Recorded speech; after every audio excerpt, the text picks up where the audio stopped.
Hey guys, I'm Evan and this is Magnolias in Sunlight, and today is day 31 of DIY or Die, my series where we've made a Halloween inspired DIY project every day in the month of October. Y'all, we made it. We're done. I didn't actually know when I started this process back in early September, actually late August, whether or not I would actually be able to accomplish. Hey buddy, you came to celebrate. I didn't know back in August when I started this project whether or not I would actually be able to accomplish this goal. I'm not gonna lie, it's been a lot. I brought out all of my papers from when I started planning. So we had lists, we had grid paper. You know it's serious when you get out the grid paper. I had the master calendar. A lot of this ended up shifting over the month as things got complicated or I needed more supplies. Some of these projects never even got made, just one of them because we added in this pumpkin. But then we have the original sketches and all of the drawings that I made, and there's so much paperwork behind the 31 projects that you guys have seen, receipts and calculating a budget, and it was so much more than just the projects. It was an incredible way for me to get out of my creative rut that I was feeling.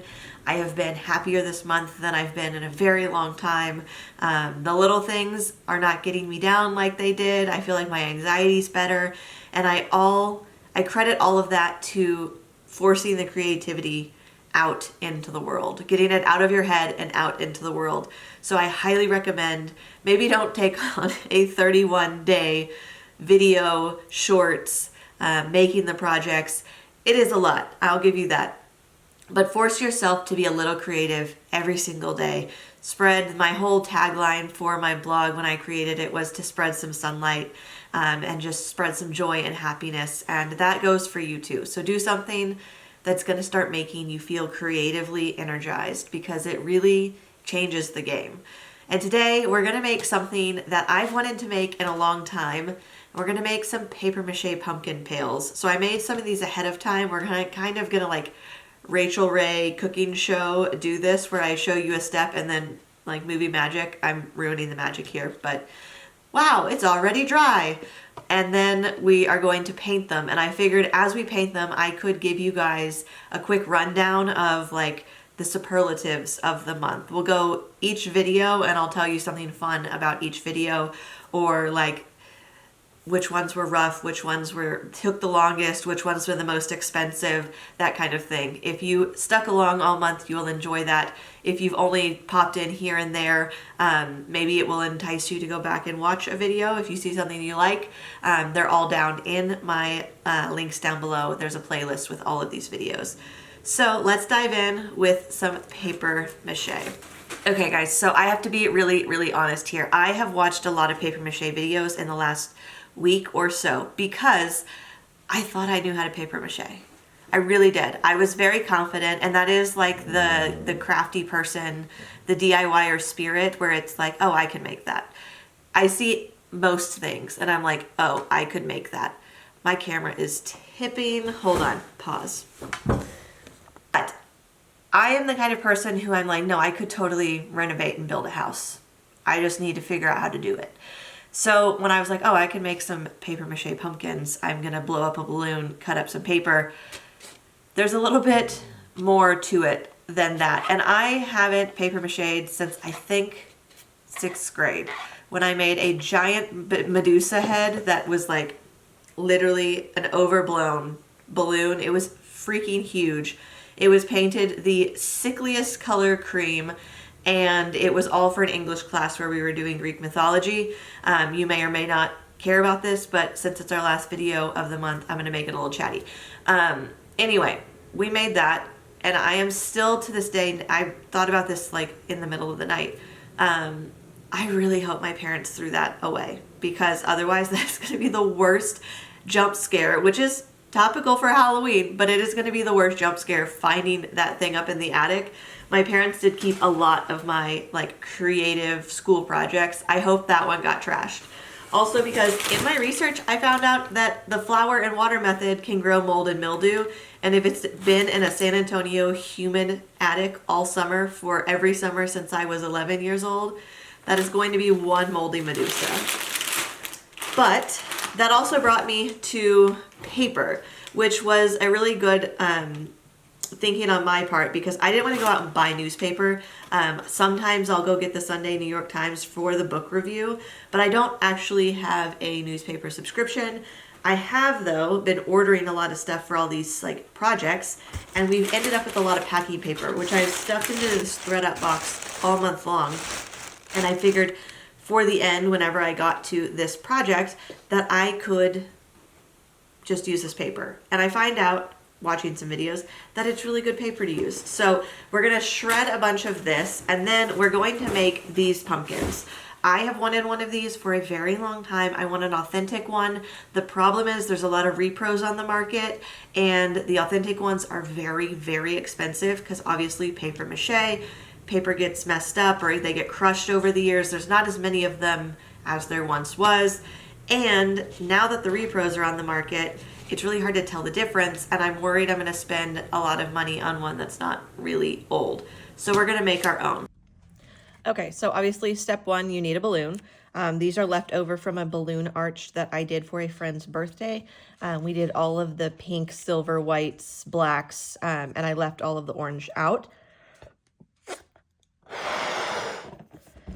And I don't want these to be huge. I kind of want a variety of sizes. So we're going to go there and then tie it off.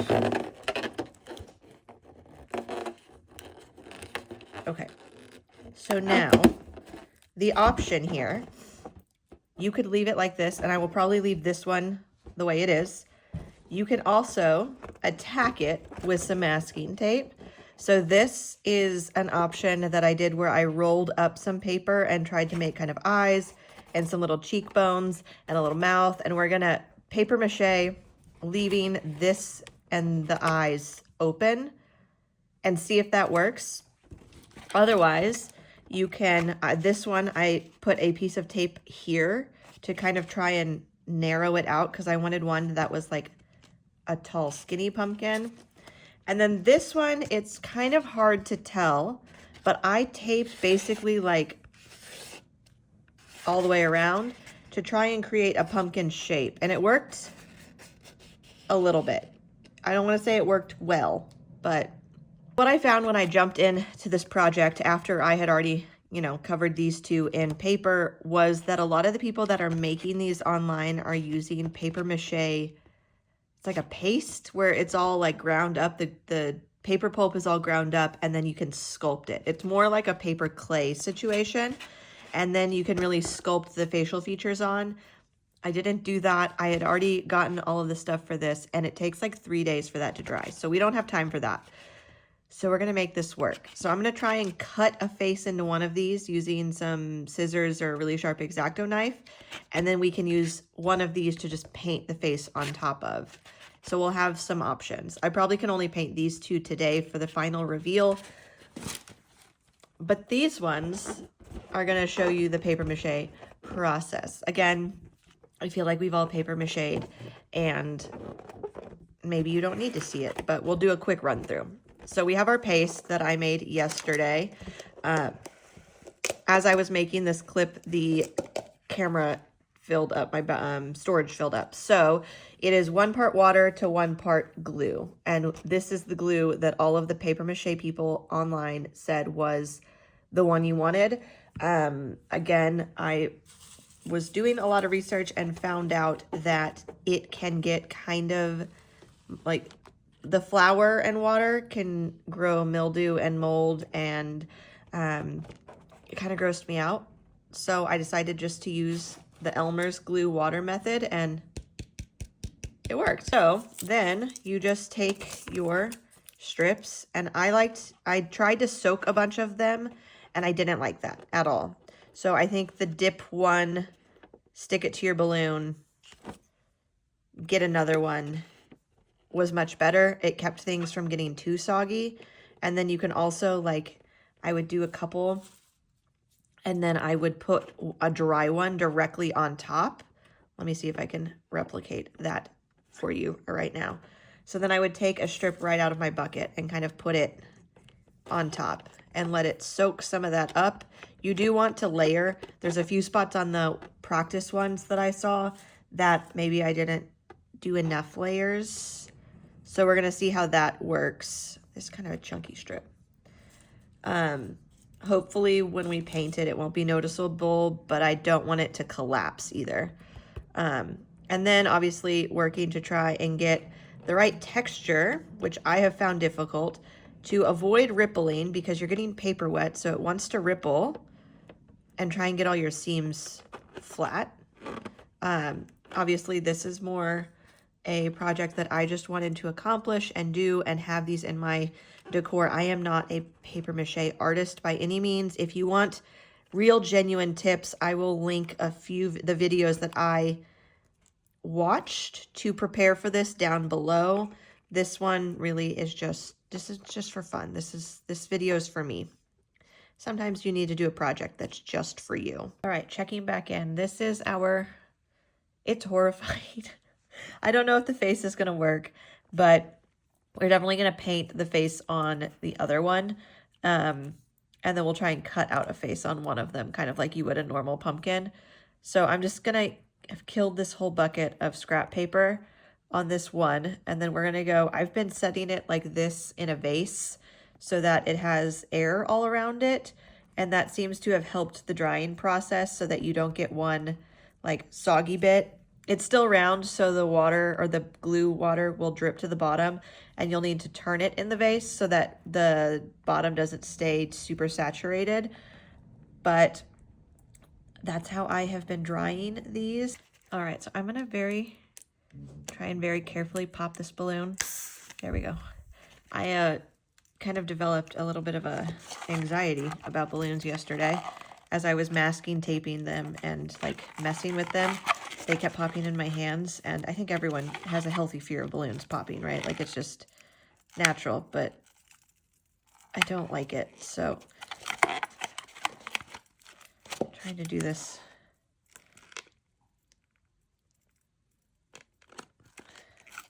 break. Okay, slowly, gently. Hopefully it doesn't implode my project. I think this is gonna work, you guys. It even stands. I was afraid, like a lot of the ones I saw online, they were like, you have to make a base, which we still can. We can paint some cardboard black and make it a little foot, but I think it's gonna work. So I'm just gonna cut a nice little clean edge around our little pumpkin. And then I'm gonna give it a nice coat. I wonder if I should have done this with the balloon still inflated to give it some structure. Oh, yeah, I'm feeling that. That's good. We're just gonna paint our face on. I already started and then remembered that I wanted to do this like Q&A kind of vibes. So I wanna go through project by project, and I have my playlist pulled up over here of all of the things that we've posted. And I'm kind of gonna do like a quick run through on each one while I paint the face. So let's go back to day one. So that was a project that I kind of like, I immediately knew I wanted to do some kind of felt advent calendar. I love the Christmas ones, and I saw some really cute Halloween versions. The funny thing is that Rifle Paper came out with a super cute one, like a month after I had already drawn up my example. So I was like, okay, well, I guess this is something people want, which is good. And then I found the felt at the thrift store, and it felt like everything just fell into place. But that was by far, if we're giving superlatives, that one took the longest. Okay, so day two, that one gets like, I think the most organic superlative, if that's a thing, because it just kind of became what it was organically. We were just building, and I had a vision of where it was going to go, but it turned out way better than I even imagined. Day three was the haunted needlepoint. This is a project that I had kept in my, like, I had the needlepoint last year, so I kept this one around for a full year. before I really decided to dive in and make it. And again, I think it turned out really cute. It's hanging on my wall right over there. I haven't moved it. So yeah, really love that one. That one didn't take that long either. And I think for a short amount of time, you get really big impact, which was cool. The tarot card pillows. So actually anything celestial, the pillows, the mirror, the pumpkin stack have not only all performed really, really well on social media, but my friends, like in my actual circle, have all liked those the most. So that's pretty interesting. I should have done maybe more of the celestial theme. I did a lot of the spooky garden and like the creepy cottage kind of vibes, and then some of the mid-century stuff. The celestial stuff I didn't expect people to like as much, but I should have known that. So those pillows, those were interesting. Again, I had those in my stash for a while. I had the tapestries around. I think I mentioned it in the video. I think I bought those in like 2020 or 2021. And I'm glad I finally made them.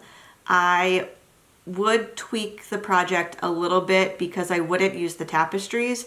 I would use something that didn't have the rings at the top, and that's about it. It was, other than that, a really easy, fun project. 5 was interesting because I thought that would be like everyone's favorite. I know the candles blew up, like the napkin covered candles blew up over the spring and summer.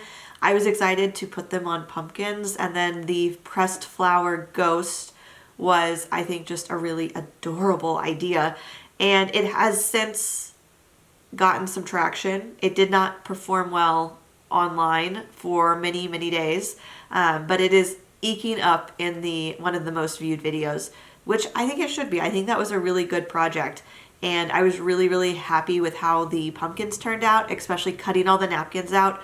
I didn't think we'd be able to keep any kind of semblance of a pattern, but it did, and it all evened out, and it was, I think, really beautiful. The celestial moon mirror, again, a big favorite from a lot of people I know personally. That was fun. That was something that I did. It was like storming outside when I made that project. I remember that. That was crazy. And it's going to hang on my wall in my office for the foreseeable future because I don't see it really as Halloween decor, but as something that we can have out all the time. So that's awesome. Pick your poison. That was my like thrifted versus styled video where we did a candy bar. Loved that. It was so fun. I've been walking by it every day and it just makes me happy.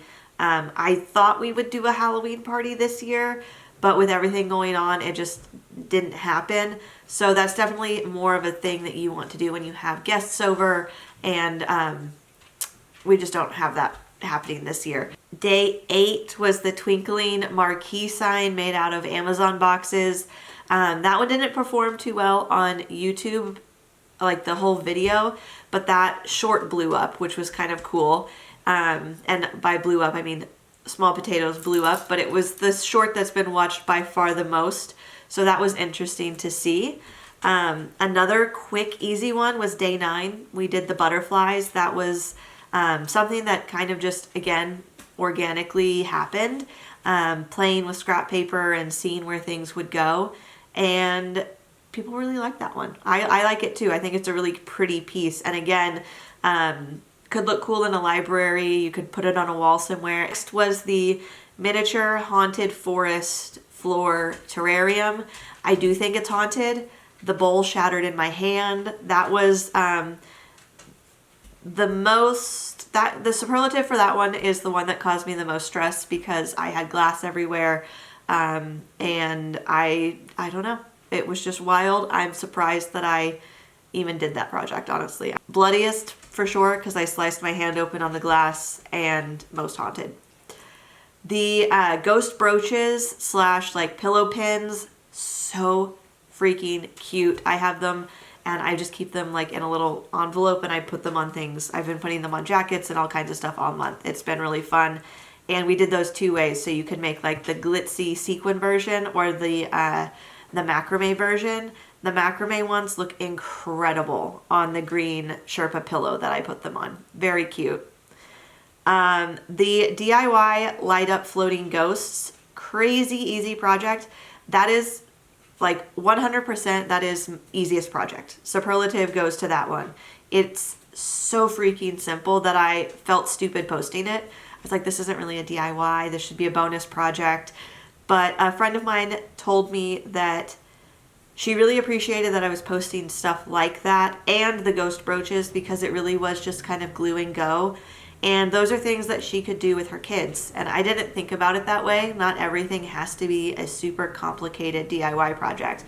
Sometimes people want to do something that is like a 30-minute project, something that's easy and gets really big impact. And that's also one that surprisingly has had like over 100 views. Obviously I am like this is a small channel, guys. We're not like 100 views is great for me. I'm happy I made 100 people happy.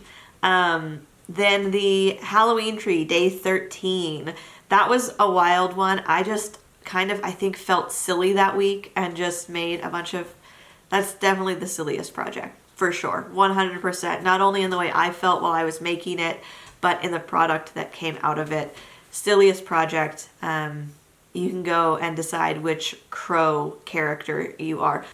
Day 14, this is the saddest project because this is probably my favorite project. I think I was the happiest when I made this, and it's no longer with me because it got knocked off by this dog's tail and the whole thing shattered. So I have to make a new one next year, but that one was a great project and now it just makes me sad. Okay, so superlative for the weirdest project is 100% day 15, the skull snails. I definitely get that that's one that people were like, I don't know about this. And that's fair. It's kind of weird, but they look cute on my table and I love them. So that's all that matters. Day 16, another super easy, really high impact was the cats, the cat wine bottles. Those were super fun to make. Back to my like mid-century love, and I think people would really actually enjoy getting those. So best gift goes to that one. The spider web fan and beaded spiders, that was probably like best twist ending because I fully intended to just make some beaded spiders and sew them to a fan and be done with it, and I was going to hang it in a doorway. That didn't end up happening. I hung it in a bookcase and it looked so cool. And then I ended up turning all of the beaded spiders into brooches because they were really great like jewelry pieces. The underdog superlative goes to the stained glass video. That was the one that led me to be closest to a creative meltdown. I thought I failed.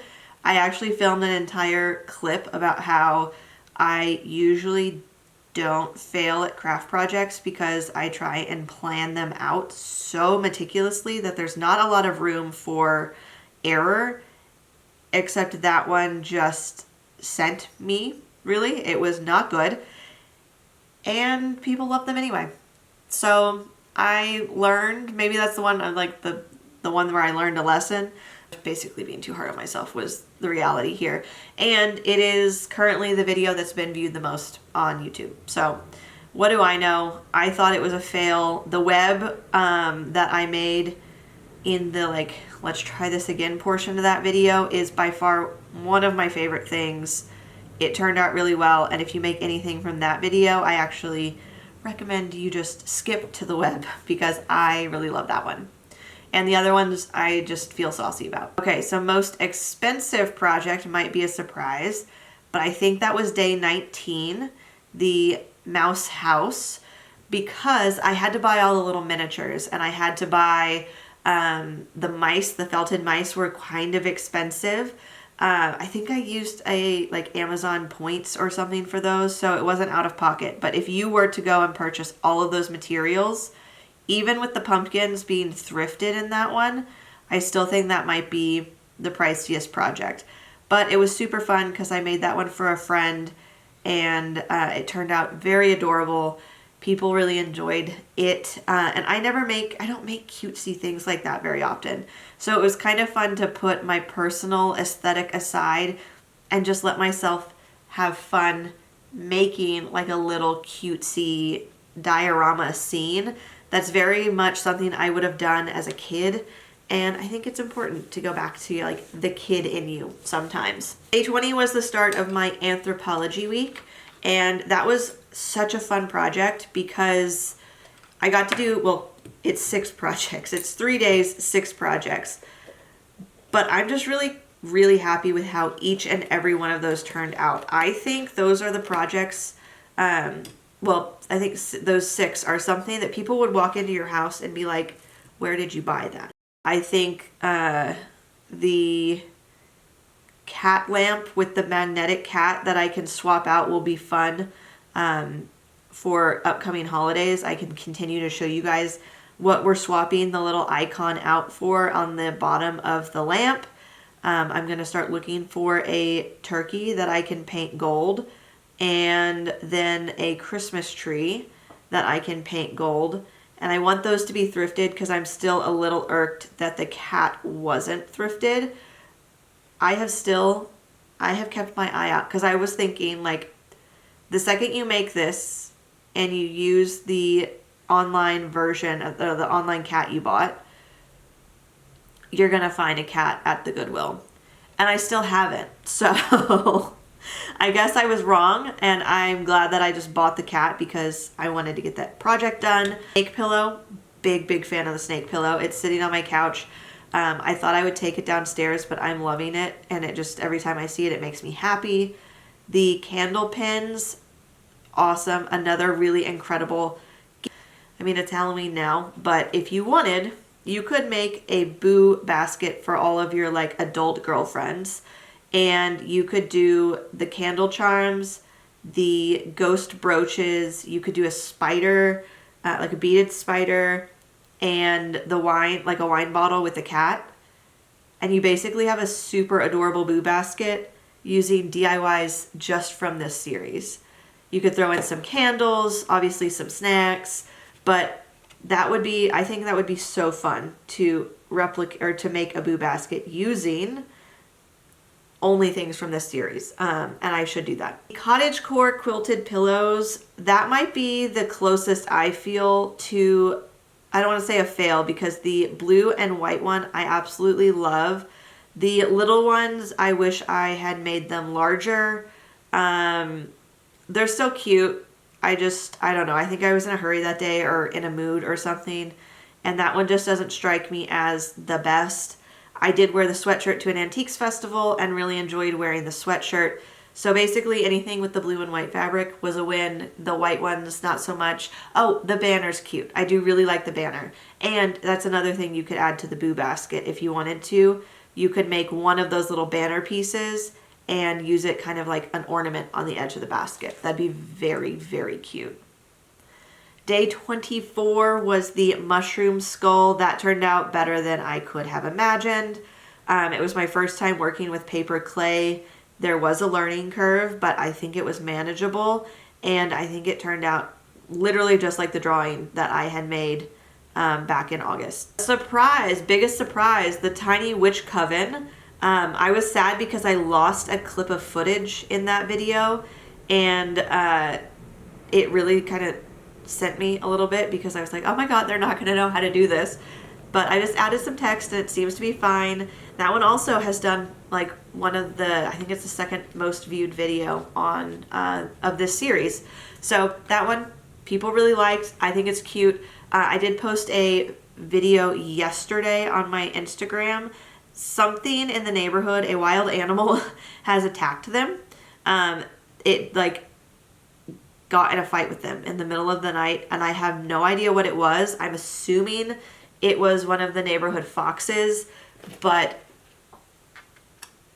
TBD, genuinely don't know. Day 26 was the cosmic constellation pumpkin. Again, anything celestial has been quite popular.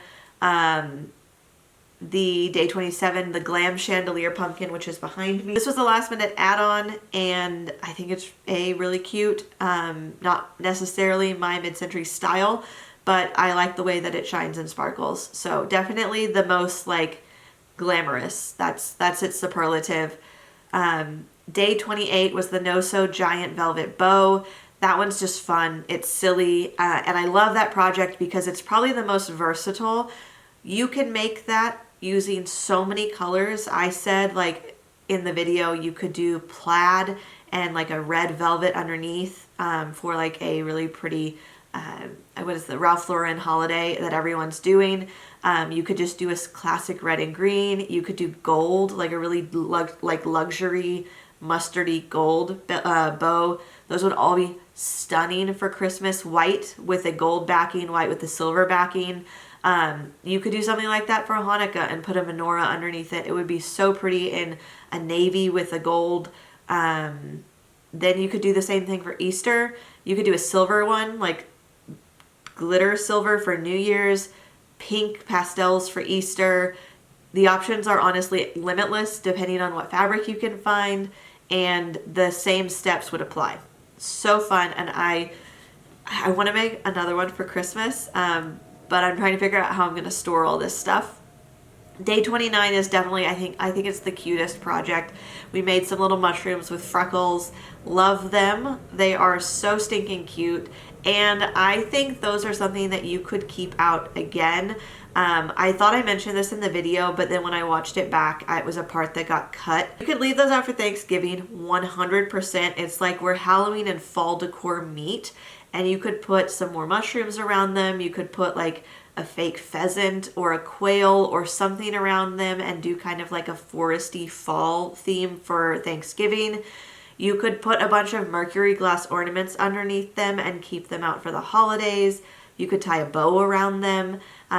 Terrain and Anthropologie did a mushroom themed tree a few years ago that I was obsessed with. It was like a woodland mushroom tree, not the version of that I did, which is like red spotted Christmas mushrooms.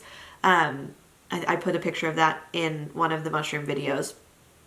I love mushrooms. And yesterday's video, day 30, was the Dia de los Muertos candelabra, which is another project that I've wanted to make for years and just haven't done. So I am just so thankful that this series kind of forced me to make a bunch of the things that I normally wouldn't have made.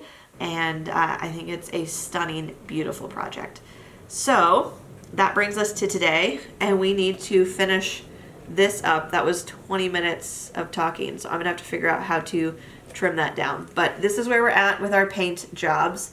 I think they're super, super cute. All right, guys, I wanted to jump in and say a quick thank you so much for tuning in to this entire series. 31 days, 31 projects, you guys. We did it. So I will see you guys in November. I'm going to take about a week off to recuperate and clean up the chaos and hopefully set up a little studio space. So you guys might see a different background next time I am on camera. So I hope you guys had a great time, and I will see you guys in November with some fashion projects, with some Thanksgiving projects, and then of course a lot of Christmas DIYs. I'm considering doing a Christmas, like 25 days of Christmas craft calendar. So similar to this format, but just for 25 days. I will see you guys then. Bye.